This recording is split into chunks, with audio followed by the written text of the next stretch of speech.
Now you're live now on YouTube for the first time through actual YouTube. Now up here you'll see this is. I'll let you know how many people are watching. Okay. Hello there. It's me, Egil Thorsson, on the old Livestream Hangout. Now, first things first, we are on YouTube, a YouTube partner program.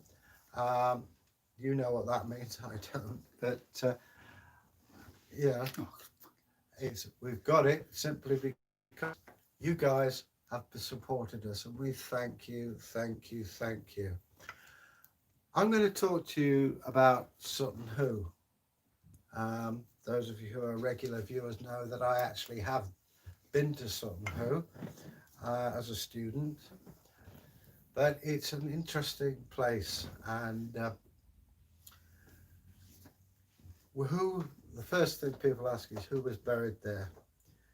The evidence would lend itself to suggest that it was King Redwald. Now, King Redwald was an interesting character in that he was a pagan, then he became Christian, but he still acknowledged the old gods. His wife was very upset when he accepted Christianity. A lot of the reasons that people at that time accepted Christianity was not necessarily because they were pious, any more pious than anyone else. It was an economic thing, in that the Pope had said you cannot trade with pagans, and if you're a pagan and you've got Christians all around you, it's a very good excuse to invade. So, and when they say these people converted, that means the king and possibly some of his court. Doesn't mean say they all did, and even those that did were just stuck on it as another god. Anyway, that's Sutton Hoo. It's next to the River Deben on a big hill. And just after the First World War, Colonel and Mrs. Pretty bought Sutton Hoo House. Colonel Pretty died, as people do, and he was a colonel in the local regiment. Mrs. Pretty, like a lot of people after the First World War, was into spiritualism. There was such a great loss of life and grief, obviously, and she had a dream that those mounds out there on her land would be worth exploring. So she got in touch with a local archaeologist, Basil Brown, and he started to excavate, and what he found was quite astounding. He realized he was a good archaeologist, don't get me wrong, but a bit beyond him. He found what's called a ship rivet, and Saxon ships and Viking ships are what's called clinker built. What does that mean? Well, it means the planks are overlaid like that. The gaps in between are filled with tar and horsehair, and they bore a hole through, then they whack a rivet with a square plate on it, put a square plate on the other side, hammer it, and that secures. The advantage of clinker building is that we hear in the sagas about sea mares, sea serpents. And what it is, a normal ship will hit a wave like that and you feel the shock. A long ship will go over the wave. If you ever get the chance to go on one, do so. I was lucky enough to be on one in Ireland, Southern Ireland, and it is quite an amazing experience. Anyway, so the mound was discovered to have the rivets. Now, the soil at Sutton Hoo is so acidic that organic material doesn't last that long. So how do we know that there was even a body in the mound? Never mind calling him Redwald. Tests, a phosphate test was done, where you get massive readings. It's pretty sure that it's organic, it's bone. And where the mail shirt was, they struck gold on that. Another thing we do know that when Redwald was christened, he was christened Paulus, i.e. Paul. And 2 spoons were found, silver spoons, one marked Solus and the other Paulus. So, you know, I think it's a pretty strong case. There'll be people who disagree. This isn't actually like the spoon he had, but imagine, you know, there are all the stuff that's been found is in the British Museum and well worth a visit. But anyway, I digress. British Museum were sent here and they excavated, and the ship found was 90 feet long. Don't know what that is in modern measurement. About 4.5 foot wide. It's big.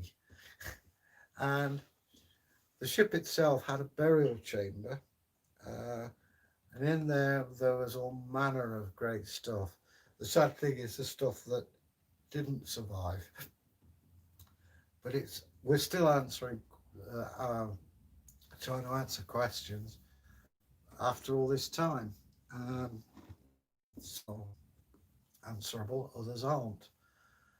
And the thing is, they are extremely rich, and people say, "Oh, it's ceremonial." No, it's not.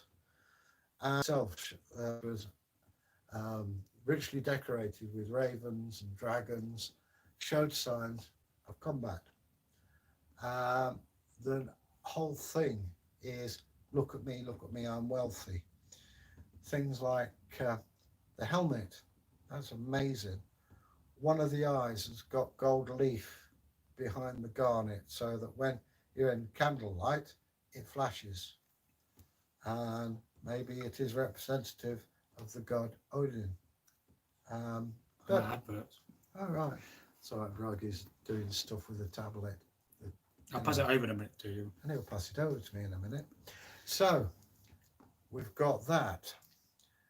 It has been well known for a long time before Mrs. Pretty that there were mounds. And ironically, I told the story today about a guy who was digging into a burial mound.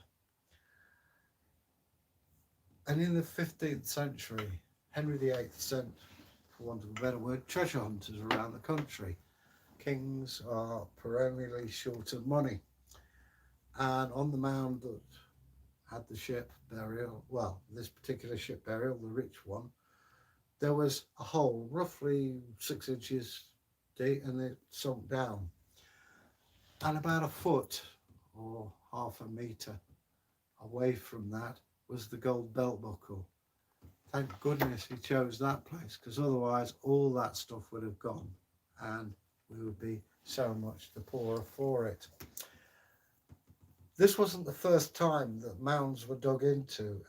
There is an account of a mound that was dug into by, of all people, the Royal Navy. And they found a bucket full of the ship nails, which they sold for 10 shillings. Quite a lot of money then. When Professor Carver excavated it, they found the terminal of a drinking horn. That's the pointy bit of the horn with a head on it. And here we go. It's that bit there. It's a good job arm here, isn't it? It's a good job Bragi's here. Another 5, we could have got Tony Robinson. Anyway. You're busy today. There we go. That's the horse's head there. There you go. And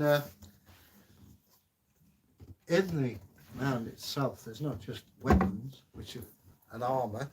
There were domestic goods. Now, people will argue and say, oh, he's obviously pagan. Well, that's not the case. Bishops today are buried in full regalia with silver bowls and things. Now then, where are we starting from here? Okay. I just got to get my colleague Bragi to show me where we got to start from on here. There's some comments there, look, for you. At the bottom? Yeah. Right, okay. Egil's out of practice. Eric, man of many axes. Hi, Rick. Hi, Rick. All right. Howdy, fellow warriors and maidens. I will be going in and out, as in trying to find out where my wages are. I've had no pay today. Hey, it's very sorry to hear that, Eric. Hi, Rick. Yeah, things are a bit confused at the moment, obviously, but hang in there, bro. Hopefully you'll be okay. Just moved to Hungary in quarantine in apartment, which I'm forbidden from leaving from. Was glad to see the live stream since I'm so bored not being allowed. Personally, it's the kind of life I lead. Finn, maybe taking up a hobby. I started learning the guitar again. When I was a lot younger, I was in a band and we used to travel around. But I found learning to play, it distracts you. It can be very annoying because I haven't played for over 40 years, and the old fingers felt like sausages. But the thing is, keep at it. It's funny, I was learning Stepping Out by Eric Clapton. I thought I'm doing all right. Then I heard the original. It's about 20 times faster than I'll ever be. But don't be disheartened. Keep trying. Maybe write, I don't know if you're into that. Write some short stories, poetry, draw. Just keep that mind occupied, and hang in there, bro. Stay safe. It's for our own good. Okay. This, as George Harrison said, and this too shall pass, and it will. Just got to hang in there, mate. Okay. Hey, Eric, how's your brother? Oh, Eric and many axes. I'm doing very well, brother Bragi. Just very poor at the moment, so we may need to push our winter rates to sooner than later. I know what you mean. I've never been a wealthy man. I'd love to, but hang in there. Again, it'll get sorted. Eric, sounds perfect, my bro. We will have to sing a song while we sail too.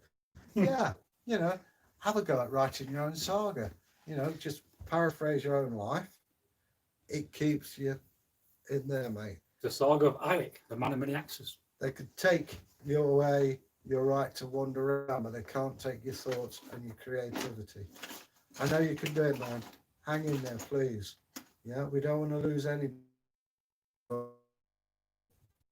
Keep battling, brother. Roman Biscotti. Hello, dear Egil and Bragi and all. I'll be in and out, so I just wanted to say hello and send hugs. Well, Roman Biscotti, hugs back to you. That's Tangi. That's Tangi. And I hope you're all right. Please stay safe. And, I know you're a positive lady, and that's good. Yeah. And good to hear from you. So stay groovy. We've got Finn Rath. You guys should come visit Hungary at some point. They also have one of your fans here. Well, thanks. I'd love to go, but as I say at the moment, you know how it is. Please, Finn, man. It's hard work. Thanks for the hearts, Roman Biscotti. That's really sweet of you. And I send you a big, big hug from me and from Bragi. And stay groovy, babe. I'll have a go at writing my own saga. That'll be great fun. Yeah, fantastic, man. Yeah, and when you've written it, send it to us. Record it. Yeah, record it. And, it'd be great to hear that. Anybody can be on our channel. Yeah. If you're Viking. Well, we're here. This is as much your channel as ours, and we're here for you. And I don't like to think of anybody being upset. I'll be honest with you. Every day I send at least 18 texts, and it's for people to know that they are there and that they are important, right?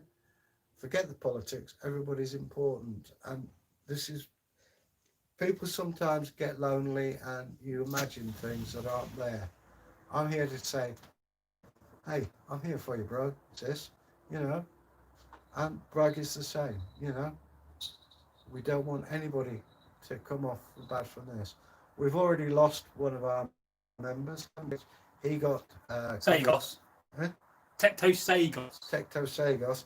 He died of COVID-19. He wasn't... Apparently, flavour of the month was him, but I won't go into details as to why. But nobody should be subject to this. So come on, guys. Everybody, if you can help each other, text each other as well. to make sure you were okay. Yeah. Okay, Finrath. I used to play bass, wondering if I should start again. I've been listening to audiobooks and learning Hungarian in quarantine. Yes, if you've got a skill, go for it, mate.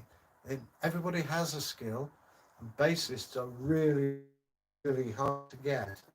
And hey, you know, you could be the second Jack Bruce. Oh, we've got 7 people watching it. Roma Biscotti, Eric, I'll have a go. Yeah, we've done that. And the Belfast Viking, Martin Brown. Hi, just a wee question. Did Vikings carry drinking horns on their belt? I would imagine not. The phone's made a funny noise.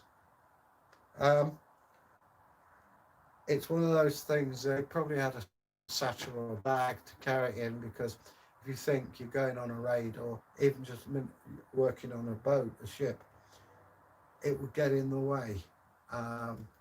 So I would say they probably didn't.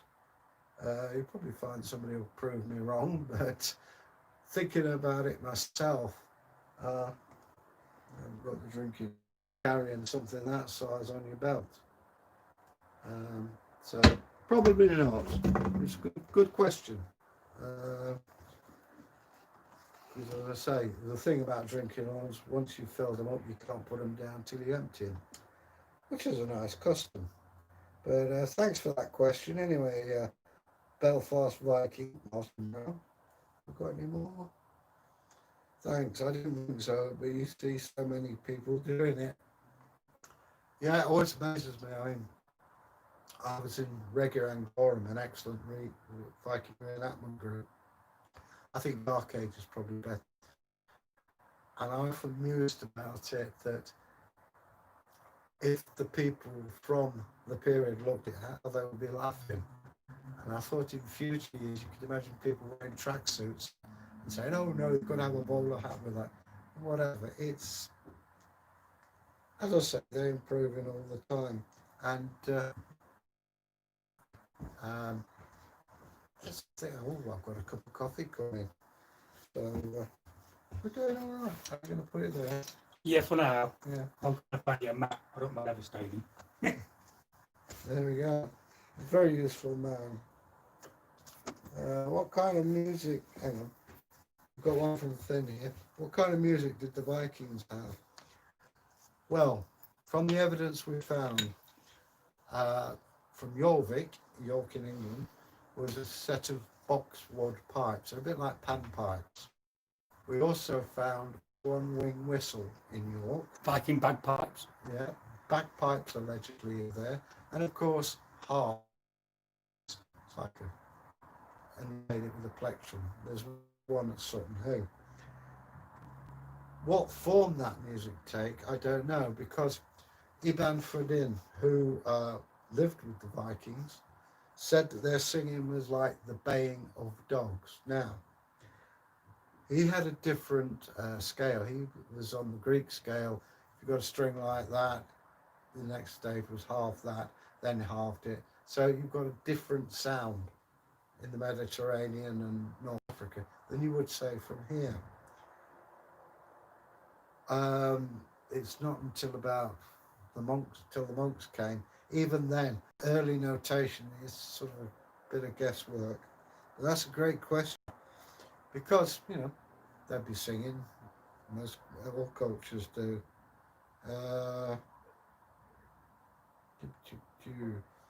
Eric, man of many axes. I personally put my drinking horn in a little bag. We have enough stuff to carry on our belts, let alone fragile drinking horns. Yeah, he's right. I mean, we forget.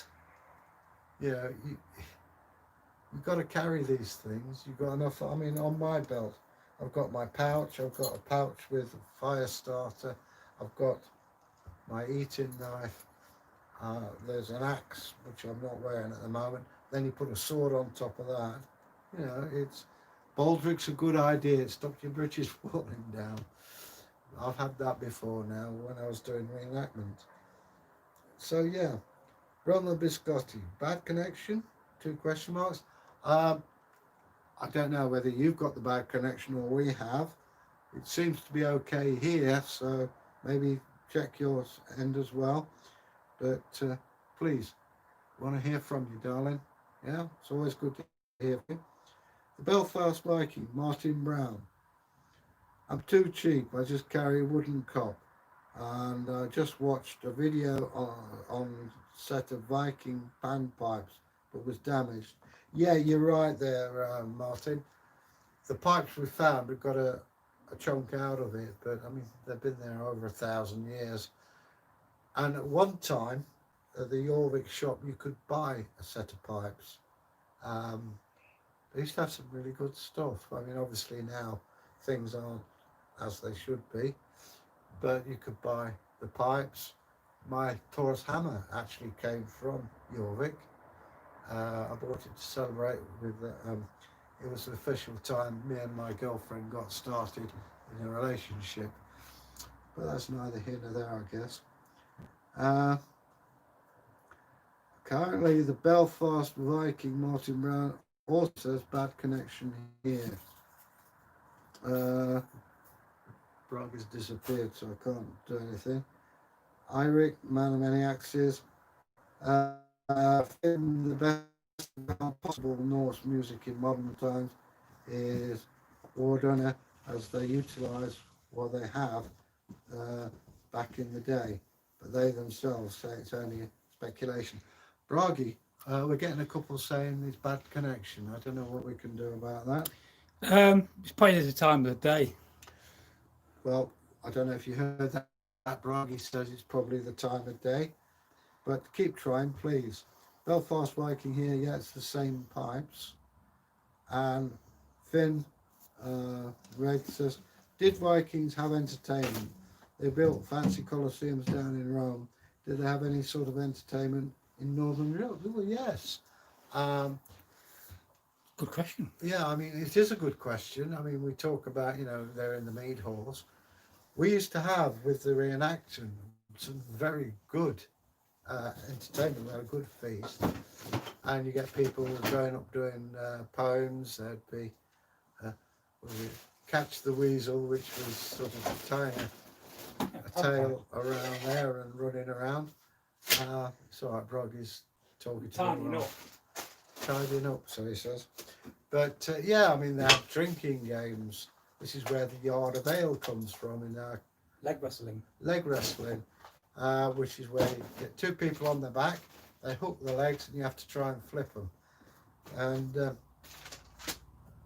another game we used to do, I don't know whether they did it in the Viking times, was you drank a horn full of ale, you put your head on a rod, you run around, and then you had to go in a straight line possible to a fixed point. The first one won. But yeah, I mean, the Vikings, by their very nature, were quite entertaining people. There would, of course, be the saga telling. I'm just going to have a sip of coffee because I'm drying up here. Ooh, matron. And yeah,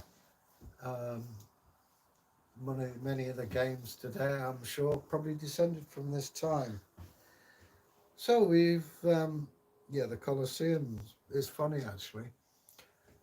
Pre-Viking times, when the Visigoths came and sacked Rome, they thought the Colosseum was a hotel. And they actually said, when it was explained what it's for, they're horrified. They said this, and they closed it down instantly. Who's the savage, the Romans or the Visigoths, you know? Anyway. Did you ever, this is from Martin Brown again, did you ever tie a lump of wood to a bit of string and tie your man bits, run a race? I didn't, as far as I know, nobody else did. But it does hark back to the saga when Loki was trying to make Skathi laugh. And he tied it around gentleman vegetable bits and the other to a goat. Apparently that was amusing to her. So anyway, we've got another one. No, we haven't. But it's a, oh, hang on. Connection server timed out. Retry. Press. Bragi?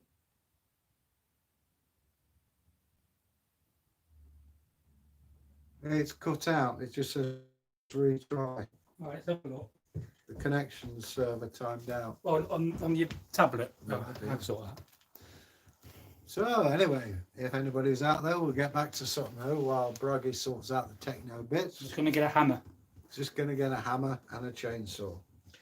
So, where do we got to? Yes, the year was 1939. It was a dirty time. But when you look at the mound itself, the ship it is, it's they've got to haul it up this steep slope. Must have been a tremendous job. So we think it was a royal dynasty called the Woofingers, after King Woofer, not to be confused with dog barking, I know. And there are quite a few of them. And the treasures, which, as I said, you can see at the British Museum, are splendid. We don't know. We've seen that the treasures probably were made in Sweden, some of them. Some are Byzantine, Roman, and were probably diplomatic gifts. The purse, the actual purse itself had rotted away, but underneath that were 37 gold coins and a couple of gold ingots. And it was suggested to me as a student that the coins represented provinces that paid allegiance to Redwood. And I didn't see anything wrong. I'm just handing coins. This is what we get paid in, you know, fake coinage. That's my wages, that. Yeah. These are copies of, but the silver penny was the standard coin. There you go. There's one there. I don't know if you can see it, but there's a cross on the back. That's not just piety. You heard of halfpennies or half pennies. You cut that in half. A farthing or fourthing, you cut it again. It's very clever, you know. I've got it all sussed. So I'll put that down there. Is the tablet back in function? Yeah, you have a tablet. So anyway, we'll now take us back to the tablet and your comments. It's almost like I'm meanwhile back at the